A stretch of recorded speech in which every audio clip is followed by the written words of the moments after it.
दोस्तों बहुत बहुत स्वागत है आप सभी का एक बार फिर से। जी हाँ दोस्तों, आज पूरे दिन की कई महत्वपूर्ण और बड़ी खबरें निकलकर सामने आ रही हैं। जानेंगे सभी खबरों को विस्तार से। तो दोस्तों खबरों में आगे बढ़ने से पहले वीडियो को एक प्यार भरा लाइक जरूर कर दें और ताजा खबरों को जानने के लिए चैनल को सब्सक्राइब भी जरूर कर लें। तो देखते हैं पहली बड़ी खबर क्या निकल कर आ रही है।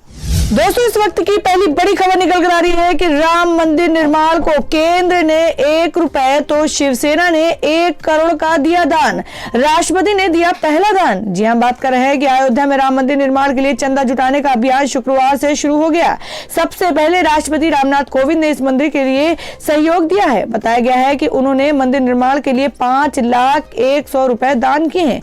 बताया गया है कि चंदा जुटाने के साथ ही दानकर्ताओं को 1,100 रुपए और 100 रुपए के कूपन दिए जाएंगे ताकि गरीब से गरीब भी मंदिर निर्माण में अपना योगदान दे सके। बताया गया है कि राम मंदिर के लिए केंद्र सरकार ने 1 रुपया दान किया है, जबकि शिवसेना ने 1 करोड़ रुपए दान किए हैं। इसके अलावा यूपी के सीएम योगी आदित्यनाथ ने 11 लाख रुपए दान किए हैं। सबसे ज्यादा 11 करोड़ रुपए का दान मुरारी बापू की ओर से आया है। इसके अलावा मध्य प्रदेश के मुख्यमंत्री शिवराज सिंह चौहान ने राम मंदिर निर्माण के लिए 1 लाख रुपए का चेक सौंपा है। अयोध्या में राम मंदिर की बुनियाद पर काम इस महीने शुरू होगा और मंदिर परिसर का निर्माण करीब 3.5 वर्षों में पूरा होने की उम्मीद है। श्री राम जन्मभूमि तीर्थ क्षेत्र न्यास के खजांची स्वामी गोविंद देव गिरी जी महाराज के मुताबिक बुनियाद किस तरह से बने उस पर हाल में निर्णय किया गया है। खुदाई शुरू हो गई है, लेकिन वास्तविक बुनियाद निर्माण अभी शुरू नहीं हुआ है। ये इसी महीने शुरू होगा। जब उनसे पूछा गया था कि क्या औपचारिक रूप से मंदिर का निर्माण शुरू हो गया है और अगर नहीं है तो कब शुरू होगा, परियोजना की पूरी लागत के बारे में पूछने पर उन्होंने कहा कि उनका अनुमान है कि परिसर के अंदर मुख्य मंदिर के निर्माण में 300 से 400 करोड़ रुपए की लागत आनी चाहिए। उन्होंने कहा कि पूरी लागत 1100 करोड़ रुपए से अधिक हो सकती है, जिसमें मुख्य मंदिर पर 300 से 400 करोड़ रुपए और परिसर के अंदर 67 एकड़ के विकास का खर्च भी शामिल है। बड़ी खबर निकल कर आ रही है जो कि कोविड-19 वैक्सीनेशन को लेकर है। जी आपको बता दें कि पीएम मोदी करेंगे देशव्यापी टीकाकरण अभियान का शुभारंभ, स्वास्थ्य कर्मियों से करेंगे बातचीत। जी हम बात करें कि कोरोना की रोकथाम के लिए शनिवार 16 जनवरी से देश में शुरू होने जा रहे टीकाकरण अभियान का उद्घाटन प्रधानमंत्री नरेंद्र मोदी करेंगे। सभी राज्यों और केंद्र शासित प्रदेशों में एक साथ शुरू होने वाले इस अभियान के लिए दोनों वैक्सीन देश भर में पहुंचाने का काम गुरुवार को भी तत्परता से जारी रहा। आपको बता दें कि प्रधानमंत्री कार्यालय द्वारा जारी बयान के अनुसार पूरे देश में एक साथ शुरू होने वाला यह अभियान विश्व का सबसे बड़ा टीकाकरण अभियान है। जन भागीदारी सिद्धांत पर आधारित इस अभियान के लिए सभी तैयारियां लगभग पूरी कर ली गई हैं। जहां बता दें कि पीएमओ के अनुसार शनिवार को सुबह 10:30 बजे प्रधानमंत्री वीडियो कॉन्फ्रेंसिंग के जरिए अभियान की शुरुआत करेंगे। पहले दिन देश भर में कुल 306 केंद्रों पर एक साथ टीकाकरण शुरू होगा। एक केंद्र में एक सत्र में लगभग 100 लोगों को ही टीका लगाया जाएगा। हालांकि कुछ सूत्रों के अनुसार प्रधानमंत्री पहले दिन टीका लगवाने वाले चुनिंदा स्वास्थ्य कर्मियों से वीडियो कॉन्फ्रेंसिंग से संवाद भी कर सकते हैं। और दोस्तों अगली खबर निकल कर आ रही, चांदनी चौक का हनुमान मंदिर बनाने की मांग को लेकर सुप्रीम कोर्ट पहुंचे भक्त। जी हम बात कर रहे हैं दिल्ली के चांदनी चौक में गत 3 जनवरी को ढहाए गए हनुमान मंदिर के मामले में सुप्रीम कोर्ट में याचिका दाखिल हुई है। याचिकाकर्ताओं ने स्वयं को हनुमान भक्त बताते हुए 5 दशक पुराना हनुमान मंदिर तोड़े जाने से धार्मिक भावनाएं आहत होने की बात कही है। मंदिर तोड़ने को हरी झंडी देने वाले दिल्ली हाई कोर्ट के आदेश को चुनौती देते हुए याचिका में तोड़े गए हनुमान मंदिर को चांदनी चौक में ही सुंदरीकरण योजना के तहत दोबारा स्थापित करने की मांग की गई है। और दोस्तों अगली खबर निकल कर आ रही है कि राष्ट्रपति ट्रंप को पद से हटाने की प्रक्रिया हुई तेज। जाने अब क्या होगा आगे। जी आपको बता दें कि अमेरिकी इतिहास में पहली बार ऐसा हो रहा है कि किसी राष्ट्रपति को दूसरी बार महाभियोग प्रक्रिया का सामना करना पड़ेगा। यही वजह है कि कैपिटल बिल्डिंग हिंसा के बाद मौजूदा राष्ट्रपति डोनाल्ड ट्रंप की मुश्किलें बढ़ गई हैं। उनके ऊपर दोबारा महाभियोग चलाने के लिए कई सदस्यों का समर्थन मिला है। अमेरिकी प्रतिनिधि सभा राष्ट्रपति ट्रंप के खिलाफ दूसरे महाभियोग प्रस्ताव को पास कर दिया है। इसके पक्ष में जहां 232 वोट पड़े, वहीं विपक्ष में 197 वोट पड़े थे। और दोस्तों अगली खबर निकल कर आ रही है आपको बता दें कि अन्ना हजारे ने पीएम मोदी को लिखा पत्र, बोले किसानों के मुद्दे पर दिल्ली में भूख हड़ताल करूंगा। जी हां, आपको बता दें कि सामाजिक कार्यकर्ता अन्ना हजारे ने गुरुवार को प्रधानमंत्री नरेंद्र मोदी को पत्रकार लिखकर कहा कि वे जनवरी के अंत में दिल्ली में किसानों के मुद्दे पर आखिरी भूख हड़ताल करेंगे। उन्होंने केंद्र के 3 कृषि कानूनों के खिलाफ दिल्ली की सीमाओं पर विभिन्न किसान संगठनों के साथ आंदोलन के बीच पीएम मोदी को ये चिट्ठी लिखी है। हजारे ने अपने खत में किसी तारीख का जिक्र नहीं किया है, लेकिन उन्होंने कहा है कि जनवरी महीने के अंत में वो किसानों के मुद्दे पर अपनी आखिरी भूख हड़ताल करेंगे। पिछले साल 14 दिसंबर को उन्होंने केंद्रीय कृषि मंत्री नरेंद्र सिंह तोमर को पत्र लिखकर आगाह किया था कि कृषि पर एमएस स्वामीनाथन कमेटी की सिफारिशें समेत उनकी मांगे नहीं मानी गई तो वो भूख हड़ताल करेंगे। तो दोस्तों खबरों में आगे बढ़ने से पहले जान लेते हैं आज के माइंड को इसके सवाल को। आज का सवाल आपको बताना है कि भारत के प्रथम राष्ट्रपति राजेंद्र प्रसाद का जन्म कहाँ हुआ था। इसका जवाब आपको वीडियो के नीचे कमेंट बॉक्स में देना है और सही जवाब देने वाले को रैंडमली सिलेक्ट किया जाएगा और वो जीत सकते हैं बम्पर पुरस्कार। तो बढ़ते हैं अगली खबर की ओर। और दोस्तों अगली खबर निकल कर आ रही है जो कि बिग बॉस हाउस में दिखा बर्ड फ्लू का असर, अंडों की सप्लाई बैन होने पर भिड़े रुबीना और राहुल। जी हां, आपको बता दें कि कोरोना वायरस महामारी के बीच देश में बर्ड फ्लू के जानलेवा संक्रमण से जूझ रहा और करीब 10 राज्यों में बर्ड फ्लू की पुष्टि होने के बाद राज्य सरकारों ने अंडे और चिकन की बिक्री पर रोक लगा दी है। बर्ड फ्लू का असर अब बाहरी दुनिया से दूर बिग बॉस हाउस के अंदर भी देखने को मिल रहा है। बर्ड फ्लू की दहशत के बीच बिग बॉस हाउस में इस महामारी के चलते रुबीना दिनेक और राहुल वैद में बहस छिड़ गई है। बता दें कि बिग बॉस में मेकर्स ने एहतियात के तौर पर कंटेस्टेंट को दी जाने वाली अंडों की सप्लाई को रोक दिया है। गौरतलब है कि बिग बॉस सीजन 14 के ट्रॉफी के प्रबल दावेदार राहुल वैद और रुबीना दिनेक के बीच अक्सर बहस होती रहती है। हालांकि घर में नए चैलेंजेस के आने के बाद से दोनों के झगड़ों में कमी आई है, लेकिन ऐसा ज्यादा दिनों के लिए नहीं रहा।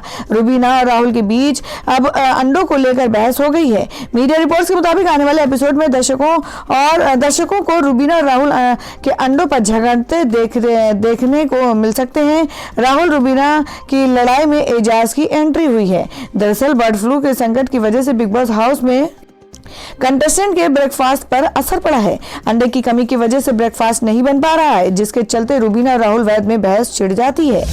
और दोस्तों अगली बड़ी खबर में आपको बता दें कि बॉलीवुड छोड़ मौलवी संग ब्याह रचाने वाली सना खान ने पहना लाल चूड़ा, दिखाई नुसरत जहां जैसी दिलेरी। जी आपको बता दें कि कोरोना महामारी के दौरान 2020 बॉलीवुड में कई सेलिब्रिटी ने शादी करके अपने जीवन की नई शुरुआत की थी। इनमें से एक नाम एक्ट्रेस सना खान का भी शामिल है। उन्होंने बॉलीवुड और एक्टिंग को अलविदा करते हुए गुजरात के एक मौलवी से निकाह रचाकर अपने फैंस को चौंका दिया था। सना खान निकाह के बाद सोशल मीडिया पर बहुत सक्रिय रहती है। हाल ही में सना खान ने सोशल मीडिया पर हाथ में लाल चूड़ा पहनकर एक फोटो शेयर की है।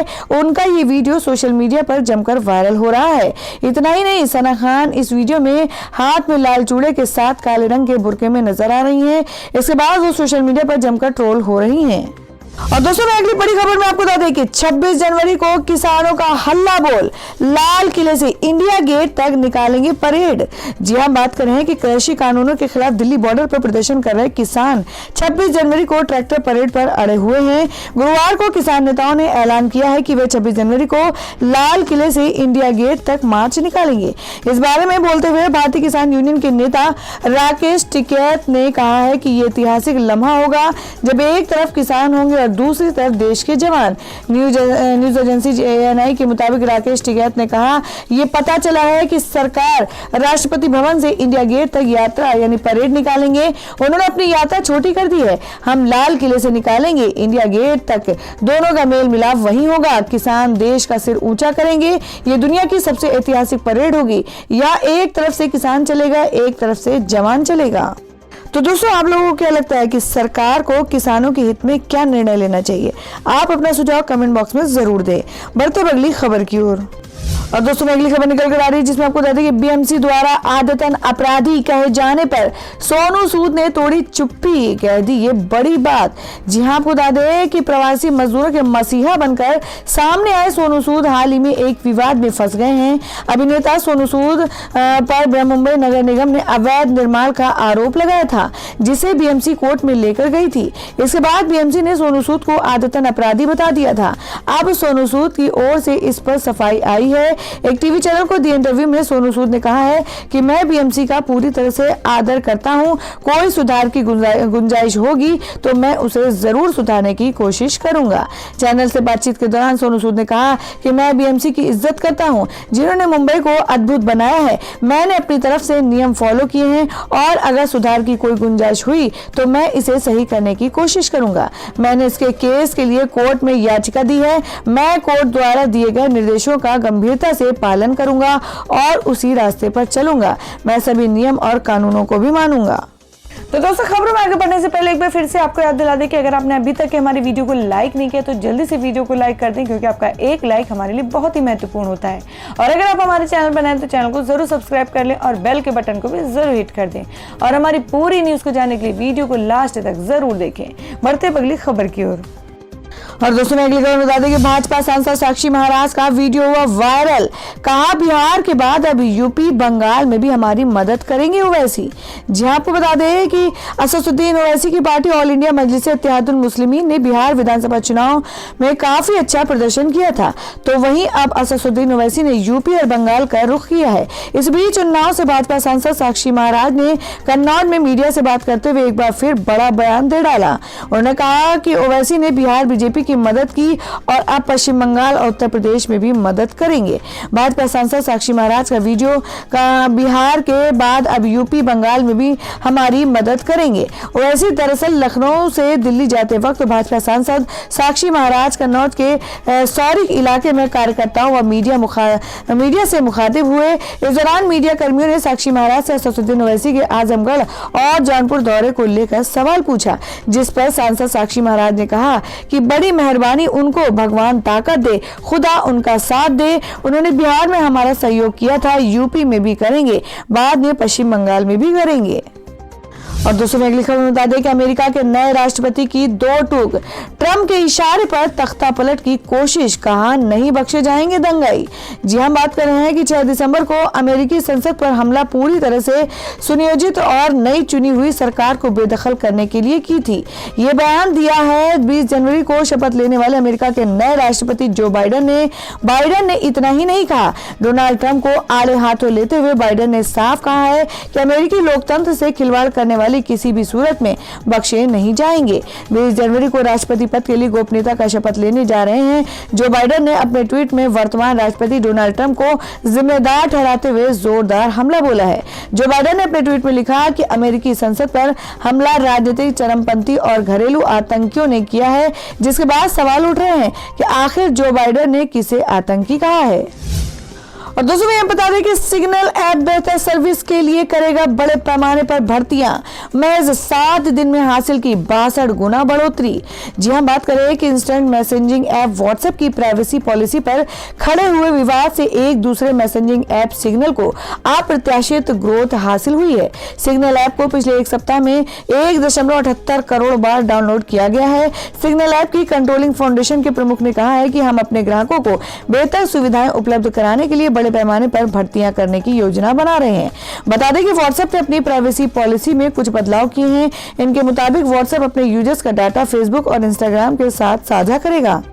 और दोस्तों, अगली खबर में जान लेते हैं क्या देश भर में सोने और चांदी का ताजा भाव।